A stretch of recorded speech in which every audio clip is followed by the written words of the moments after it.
Fala galera, presente aqui no microfone Alviceleste e também no Fornazari TV, essa dobradinha para a gente falar desse jogo com extrema rivalidade. Tem se criado também nos últimos anos, né? Essa relação entre Londrina e Operário, já na largada do Campeonato Paranaense. Torcedor Alviceleste muitas vezes não encara o Operário como um rival direto, mas há também essa rivalidade para não perder para o Operário, assim como o torcedor do Operário também nunca quer perder para o Londrina. E a gente tem um grande convidado, um grande parceiro, Emanuel Fornazari, setorista da equipe do Operário, setorista do Fantasma, para trazer o lado de lá. A gente vai falar um pouco também do Tubarão nos próximos minutos, nessa dobradinha aqui no canal do YouTube. Sempre agradecendo você que está nos seguindo pelo microfone Alviceleste. Dá essa moral também para o Fornazari, notícias diárias aí do Fantasma. Se inscreva nos dois canais, tenho certeza que você vai ficar por dentro de tudo. E é importante, né, esse início de ano, já ficar muito bem informado aí do Campeonato Paranaense aqui com a gente. Não é isso, seu Lúcio Flávio? Um grande convidado hoje para um grande jogo na largada do estadual. Um abraço. Fala, Rafa. Um abraço para você, um abraço para toda a galera Alviceleste, um abraço especial para o nosso parceiro, Emanuel Fornazari. Obrigado aí, Emanuel. E sem dúvida, né, Rafael? Assim, é um ano diferente, né? Porque o calendário começa mais cedo, por tudo que vai rolar no ano. Para o Londrina é um ano diferente, um ano especial, porque o Londrina está de volta à Série B.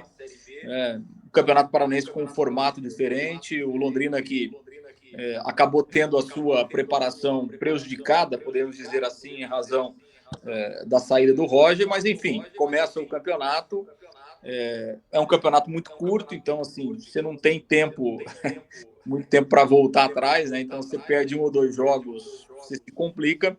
Então, para o Londrina que começa em casa, é extremamente importante começar bem, independentemente daquilo que foi a preparação, da mudança de comando, da chegada de muitos jogadores, né, diante de um adversário muito forte, um adversário que vem da Série B, que manteve treinador, manteve uma base. Então, é um jogo complicado, mas é um jogo onde o torcedor já espera que o Londrina comece com o pé direito, porque, repito, o campeonato é muito curto e não dá tempo de perder 2, 3 jogos aí, você já fica para trás.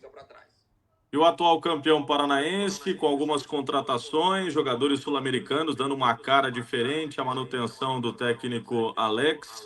Um time que, é claro, sofreu um pouco na reta final da Série B, com alguns ajustes, 60%, 70% do elenco mantido. Como é que chega o Fantasma para essa edição do Campeonato Paranaense, Fornazari? Um abraço. Rafael, obrigado também aí ao Lúcio pelas palavras e pelo convite para conversar com vocês a respeito aí desse início do Campeonato Paranaense. O Operário Ferroviário teve pouco menos de tempo, né? Não muito menos tempo, porque o Londrina também não teve tanto tempo assim, mas menos tempo para se preparar para esse início do Campeonato Paranaense, que eu tenho falado que é um campeonato traiçoeiro agora com essa nova fórmula de disputa, menos datas, com esses jogos de início, 6 jogos em 18 dias. Se bobear, você vai disputar o quadrangular da morte. Então tem que estar bastante atento. E o Operário tem um início de campeonato bastante complexo. Apesar de ter sido campeão, não que isso garantisse uma condição mais facilitada no início da competição, mas o Operário tem 4 jogos fora, 3 jogos fora dos 4 primeiros, né? Então enfrenta o Londrina, que é um adversário duro, que vai jogar a Série B novamente, e depois o Maringá. Então enfrenta o semifinalista do ano passado e o finalista, né, contra o Operário aí em casa, Atlético Paranaense e Independente São Joséense, para daí depois fazer 2 jogos na reta final no estádio Germano Krieger. Então é um campeonato que exige bastante atenção e bastante foco para esse início. O Operário não teve tantas mudanças como Londrina, mas é encarado como mudanças significativas, né? Chegaram 9 jogadores, a maioria com o Operário focando para que sejam jogadores que disputem a condição de titular, então o Operário pode ter algumas mudanças já para esse jogo diante do Londrina. A questão é a preparação física. Alguns jogadores chegaram ao longo da preparação física porque estavam em outros clubes, tinham as férias. Então o time do Fantasma vai buscar sim no começo do campeonato ainda entrosamento com eventuais mudanças da forma de jogar e outros atletas. O ataque, por exemplo, deve ser totalmente novo para esse jogo diante do Londrina. Lembrando que o Operário perdeu um dos seus principais jogadores da parte do ataque, Vinícius Mingotti, com uma lesão grave no joelho, está fora praticamente da temporada. O Tubarão deve jogar com Maurício Kozlinski, Maurício, Wallace, Iago Lincoln e Rafael Monteiro, André Luiz, Lucas Marques, João Tavares, Vitinho, Bruno Santos e Iago Teles. São jogadores aí dentro de uma base que foi mantida da Série C claro, com algumas peças contratadas, boa parte dos jogadores contratados, dos 17, 10 são dessa linha sub-23, como é adotada pela Esquadra Esportes.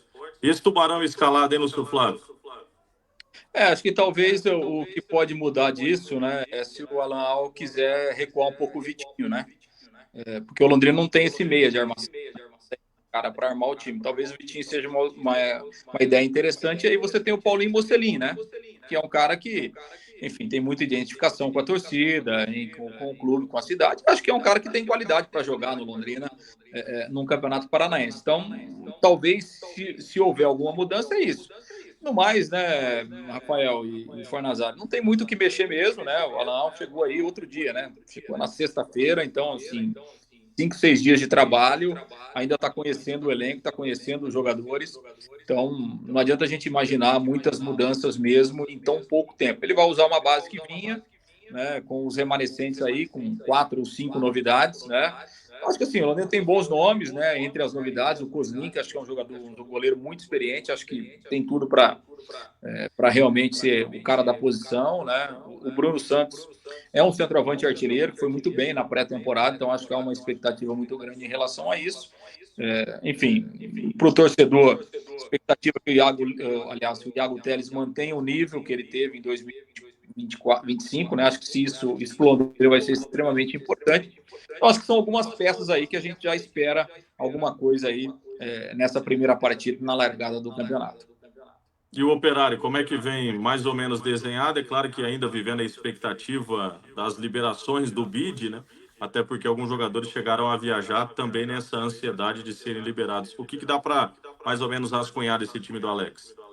A gente vai ter mudanças significativas no setor defensivo do Operário e também no ataque. Tendência é que o Operário jogue com Elias, goleiro que foi destaque no ano passado, inclusive no título paranaense. João Gabriel, na lateral direita, atleta das categorias de base.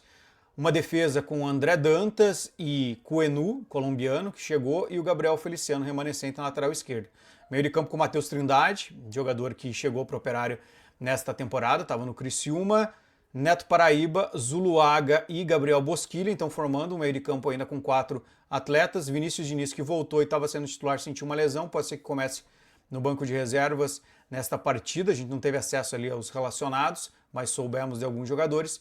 E o ataque, o Operário tem trabalhado com Edwin Torres, colombiano, e com Humberto Pereira, que é um atleta com dupla nacionalidade, portuguesa e também de Cabo Verde. Então, jogadores que chegaram agora, jogadores de fora, que vieram para esse ataque do Operário. Pode pintar um Ailon ali no setor ofensivo, se o Edwin Torres não tiver condições de jogo. Então o Operário tem algumas situações aí que podem mudar. Muitos jogadores ainda se recuperando fisicamente, como o caso do Miranda, zagueiro, que foi titular na temporada passada. Alguns que não tiveram liberação, que só vão conseguir liberação mais para frente, como o Mikael Doca, lateral direito, que só pode jogar a partir do dia 15, questão ali de contrato e transferência. Então o Operário vai com uma equipe bem diferente na defesa e no ataque, mas um meio de campo conhecido ali com a entrada do Matheus Trindade para dar mais confiança no setor de marcação do time do Fantasma. E um detalhe, né, o Maurício Kozinski, ele foi jogador do Operário Ferroviário 2015, segundo semestre, quando o Operário jogou Série D depois do título paranaense, ele foi atleta do Operário, então tem essa passagem aí também pelo Fantasma. A gente sempre brinca aqui, tem essa lei do ex. Dificilmente o Maurício Kozlinski vai para a área para tentar um gol, né? Seu palpite para pegar um pênalti, Fornazari.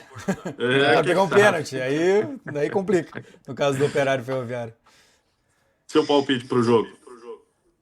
Eu tô apostando num empate. Eu acho que 1-1, por exemplo, para essa partida. Acho que vai ser um bom resultado. Acredito que o Operário vai tentar vencer, mas um empate acho que é um bom resultado para o time do Fantasma, para daí, eventualmente, em casa, fazer valer essa vitória aí diante do Maringá. E aí, Lúcio Flávio? Acho que é um jogo muito igual, né? Assim, o Londrina tem uma vantagem por ter se preparado um pouco mais de tempo, né?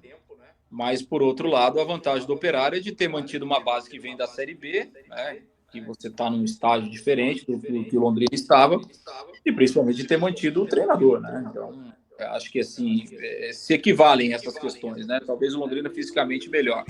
Eu acho que assim, o empate eu acho que é um resultado bem possível. vamos fazer o seguinte, ô Fornazera, como o Operário joga segundo em casa, o Londrina ganha essa primeira, o Operário ganha a segunda em casa e tal, a gente fica mais ou menos aí legal no começo. Aí. Só um detalhe, Valeu. essa parte física, né? Só acho que pode ser um diferencial se souber administrar bem mesmo. O Operário, inclusive, na Copinha agora, né? Que tá jogando a Copinha, jogou contra o Paulínia, uma equipe universitária lá que revela bastante jogadores. E o diferencial do Operário foi justamente a parte física. No segundo tempo, o Operário se sobressaiu, porque é um time mais com uma qualidade maior de preparação física. Então isso pode ser um alento para o Londrina nesse sentido, se conseguir trabalhar bem ali durante o jogo, fazer valer essa parte física na reta final da partida. Dobradinha aqui no microfone Alves Celeste, também com Fornazari TV, Emanuel Fornazari, setorista do Operário. A gente na cobertura do Londrina Esporte Clube, trazendo esses detalhes. O primeiro pré-jogo da temporada de 2026, já começando com bastante rivalidade, Londrina e Operário, 7 da noite no Estádio do Café, largada do Campeonato Paranaense. Obrigado pela resenha, Fornazari. De nada, e quem sabe a gente se encontre aí pelo menos mais 2 vezes, né? Na Série B, mas talvez no mata-mata aí do Campeonato Paranaense também, mas esse ano tem 2 jogos ainda na Série B do Campeonato Brasileiro. Um abraço aí, obrigado pelo convite aí e sucesso na cobertura também do Londrina. Valeu, Lucião, um abraço. Valeu, um abraço para todos, obrigado, Nazário, aí pela disponibilidade, um abraço para toda a galera e a gente espera que tenha um bom jogo aí, tenhamos um bom início aí de campeonato para o Londrina, para o Operário, que certamente são 2 times aí que vão brigar lá no final da competição. Valeu, rapaziada, um abraço, bom jogo para todo mundo.